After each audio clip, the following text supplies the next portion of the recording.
नमस्कार, मैं अनिल और आप देख रहे हैं एफएस न्यूज़। इस वक्त हम मौजूद हैं गोपालगंज नगर परिषद क्षेत्र में, जहां पे आपको बता दें कि सभापति के उम्मीदवार हैं मुन्ना राज जी। और आइए इनसे चल के हम बातचीत करेंगे कि क्या मुद्दा लेकर चुनाव मैदान में आए हैं। जैसे कि देख रहे हैं आपकी सरगर्मियां तेज हो चुकी है, काफ़ी प्रत्याशी भी चुनाव मैदान में आ चुके हैं। सबसे पहले मुन्ना राज जी, आपका स्वागत है हमारे न्यूज़ चैनल में। भाई जी, आपके चैनल के माध्यम से आपके तमाम साथियों को स्वागत है और आपके चैनल के माध्यम से गोपालगंज की सम्मानित जनता जनार्दन को भी हमारा हार्दिक अभिनंदन और स्वागत है। क्या मुद्दा लेकर आप इस चुनाव मैदान में उतरे हुए हैं? आप वार्ड पार्षद पूर्व में भी रह चुके हैं। देखिए, शहर की समस्याएं तो अनगिनत हैं, लेकिन प्रमुख समस्याओं में मैं आपका ध्यान आकृष्ट आपके चैनल के माध्यम से कराना चाहता हूं। शहर में जो बुनियादी सुविधाओं को देना चाहिए, आज तक नहीं मिल पाई है। हम शहर के लोगों से शिक्षा कर लेते हैं, स्वास्थ्य कर लेते हैं, सफाई कर लेते हैं, स्टाम्प ड्यूटी लेते हैं। शहर में जो ज़मीन रजिस्ट्री होती है तो पंचायत का अपेक्षाकृत उसकी ज़्यादा रेवेन्यू लेते हैं। इसलिए लेते हैं कि उनको हम सड़क मुहैया कराएंगे, उनको नाली मुहैया कराएंगे, उनको ड्रेनेज सिस्टम मुहैया कराएंगे, उनको शुद्ध पेयजल की आपूर्ति कराएंगे। लेकिन इन सब चीज़ों पे हम खरा नहीं उतर पाए हैं। इन सब समस्याओं को लेके हमने जनता के बीच में आए कि नहीं, जनता को इस सब बुनियादी सुविधाओं को उपलब्ध होना चाहिए। क्यों ऐसे नहीं उपलब्ध होना चाहिए, खैरात में नहीं होना चाहिए। जनता उसको हमको टैक्स देती है, उसके अगेंस्ट में उनको इस सुविधा मिलनी चाहिए। अगर हम सुविधा नहीं देते हैं तो हमें टैक्स भी लेने का हक इंटाइटल नहीं है।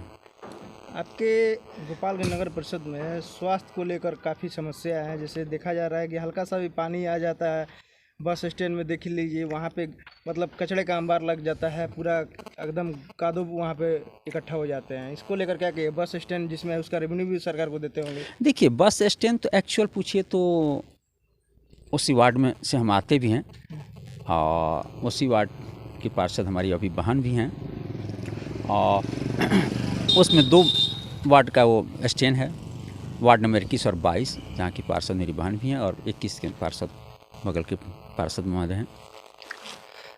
वो बस स्टैंड की कहानी अजीब है। जो बस स्टैंड 1.25 करोड़ रुपया रेवेन्यू देता है, लेकिन यात्रियों को सुविधा के नाम पे वहाँ कुछ नहीं है। अगर सुलभ शौचालय बिंदेश्वरी पाठक जी का नहीं हो तो हमें नहीं लगता यात्रियों को कहीं शौच करने की भी जगह हमने दिया है। तो इसकी आवाज़ आप लोगों ने उठाई है? हमने कई बार इसके लिए उठाया और उसके लिए नगर परिषद के खाते में 30-35 लाख रुपए पड़े हुए हैं आज से हमको लगता है 10 सालों से। इसका सौंदर्यीकरण क्यों नहीं हुआ? ब्यूटिफिकेशन के लिए कई बार हम जब पार्षद थे तभी उसकी आवाज़ उठाए थे। उसकी ब्यूटिफिकेशन के लिए DPR भी बना था, लेकिन यही लाल फीताशाही के चक्कर में रह के आज तक नहीं बन पाई। मैंने इतना दुख होता है कि जब कहीं बाहर से हमारे मित्र चाहे कोई परिचित आते हैं और जैसे गोपालगंज शहर के स्टैंड को देखते हैं तो कहते हैं यही गोपालगंज है जहाँ 2-3 लाल पैदा हुए, राबड़ी जी हुई, लालू जी हुए, अब्दुल गफूर साहब हुए। वहाँ का बस स्टैंड इस तरह है। तो हमारा प्राथमिकता है कि गोपालगंज बस स्टैंड को आदर्श बस स्टैंड के रूप में डेवलप किया जाए। तो ये चुनाव आया तभी आपको याद आया? नहीं, मैंने तो आपको बता दूं, आपकी जानकारी के लिए बता दूं कि मैंने कई बार बस स्टैंड पे इशू पे बोला है। हमने तो कहा है कि उसका ऑक्शन नहीं होना चाहिए। जब हम सुविधा नहीं दे रहे हैं तो यात्रियों से फिर कर क्यों लेंगे हम? लेकिन ऐसा है कि मैं जब पार्षद था तभी मैं सभापति नहीं था, उप सभापति नहीं था। फाइल हमसे रिलेटेड क्रॉस गुजरेगी नहीं। हम आवाज़ उठा सकते हैं। हमारे आवाज़ को एक्सिक्यूट करने के लिए हम अकेले नहीं हैं, सिस्टम है और सिस्टम में 28 पार्षद हैं तो सभी हमारी आवाज़ के साथ सुर नहीं मिलाते हैं। लेकिन मैं सभापति अगर होता हूं तो प्रथम काम हमारा ये है कि गोपालगंज बस स्टैंड को आदर्श बस स्टैंड के रूप में डेवलप करना। तो मतलब ऐसा तो नहीं कि चुनाव आया है तो आप बोल रहे हैं चुनाव बीत जाने के बाद जैसे 5 साल गुजरा हुआ सभापति का वैसे आपका भी गुजर जाएगा? नहीं, हमारे पूर्व के सभापति का 5 साल ही नहीं कहिए, उनका एक तरह से कहिए तो उप सभापति भी रहे, सभापति भी रहे और उसके पूर्व के चेयरमैन साहब के काल में उन्होंने और 12 साढ़े 12 साल का उनका पेटीकोट शासन चला। चेयरमैन कोई रहा लेकिन शासन की बागडोर उनके पास ही रही। तो वर्तमान सभापति महोदय ने 12 साल में शहर को आदर्श शहर नहीं बना सके। और मैं कहता हूँ 12 साल, भगवान राम की वनवास 14 साल की हुई थी, 12 साल गोपालगंज वनवास काट चुका है। एक बार गोपालगंज की जनता जनार्दन हम पे विश्वास करती है तो 1 साल के अंदर मैं आदर्श बस स्टैंड डेवलप करके दूंगा। ऑन कैमरा बोल रहे हैं? ऑन कैमरा बोल रहे हूँ, और नहीं करता हूँ तो मैं राजनीति से संन्यास ले लूँगा। सबूत के तौर पर रहेगा? मैं जनता के सामने बोल रहा हूँ, मगर मैं नहीं करता। शासन चला, चेयरमैन कोई रहा लेकिन शासन की बागडोर उनके पास ही रही। तो वर्तमान सभापति महोदय ने 12 साल में शहर को आदर्श शहर नहीं बना सके। और मैं कहता हूँ 12 साल, भगवान राम की वनवास 14 साल की हुई थी, 12 साल गोपालगंज वनवास काट चुका है। एक बार गोपालगंज की जनता जनार्दन हम पे विश्वास करती है तो 1 साल के अंदर मैं आदर्श बस स्टैंड डेवलप करके दूंगा। ऑन कैमरा बोल रहे हैं? ऑन कैमरा बोल रहे हूँ, और नहीं करता हूँ तो मैं राजनीति से संन्यास ले लूँगा।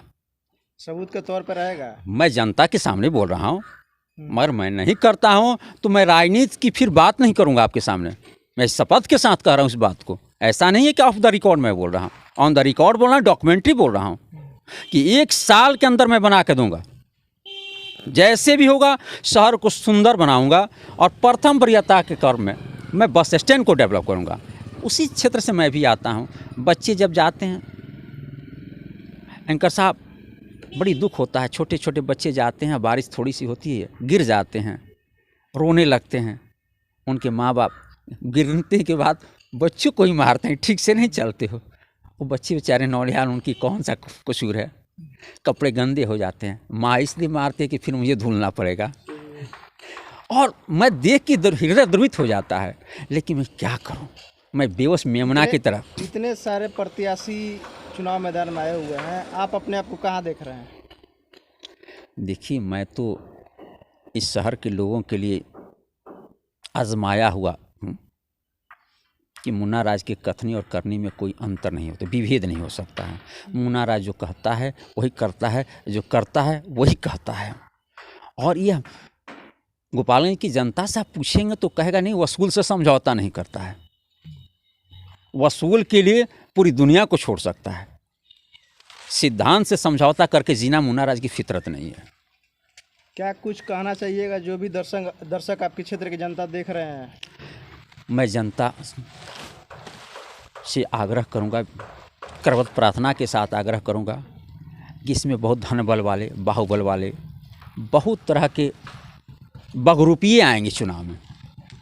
उनका कई तरह का मायावी रूप बना के आएंगे और आपके वोटों का हरण करने का हर संभव प्रयास करेंगे। तो हरण करने वाले रावण रूपी बगरूपिये से सावधान रहें। अपने वोट को सही लोगों को दें, और उनको दें जो आपकी पीड़ा को समझे, आपके दर्द को समझता हो। आपको 12 बजे रात में बना के आएंगे और आपके वोटों का हरण करने का हर संभव प्रयास करेंगे। तो हरण करने वाले रावण रूपी बगरूपिये से सावधान रहें। अपने वोट को सही लोगों को दें, और उनको दें जो आपकी पीड़ा को समझे, आपके दर्द को समझता हो। आपको 12 बजे रात में आवश्यकता पड़े तो मुन्ना राज 12 बजे रात में आपको मिलता है, लेकिन ऐसा कोई प्रत्याशी नहीं मिलेगा। शाम के वक्त लोगों के घर के दरवाजे बंद हो जाएंगे, लेकिन मुन्ना राज 12 बजे आप कहते हैं तो 2 नहीं होने देगा। 12 बजे मतलब 12 बजे आपके साथ है, और सड़क से सदन तक है। आपके लिए जहाँ भी लड़ाई लड़नी होगी, सड़क पर लड़नी होगी, वहाँ भी तैयार हैं। सदन में लड़नी होगी, वहाँ भी हम लड़ते हैं और लड़ते ही रहेंगे। यह जीवन ही बनी है आपके लिए। आपकी सेवा और खिदमत करते हुए हम मिट जाएं, ख़त्म हो जाएं, ये मेरे लिए सौभाग्य की बात है। तो ये थे मुन्ना राज जी, जो नगर सभापति के दावेदार हैं, जिनका साफ तौर पे कहना है कि अगर यहाँ की जनता हमें एक बार सभापति का पद सौंपती है तो सबसे पहला कार्य गोपालगंज बस स्टैंड का सौंदर्यीकरण करेंगे। अगर नहीं करेंगे तो हम राजनीतिक से संन्यास ले लेंगे। ये तो आने वाला वक्त बताएगा कि यहाँ की जनता किसे अपना सभापति चुनती है। तब तक के लिए बने रहिए हमारे सहयोगी कैमरा पर्सन अमित के साथ। मैं अनिल गोपाल।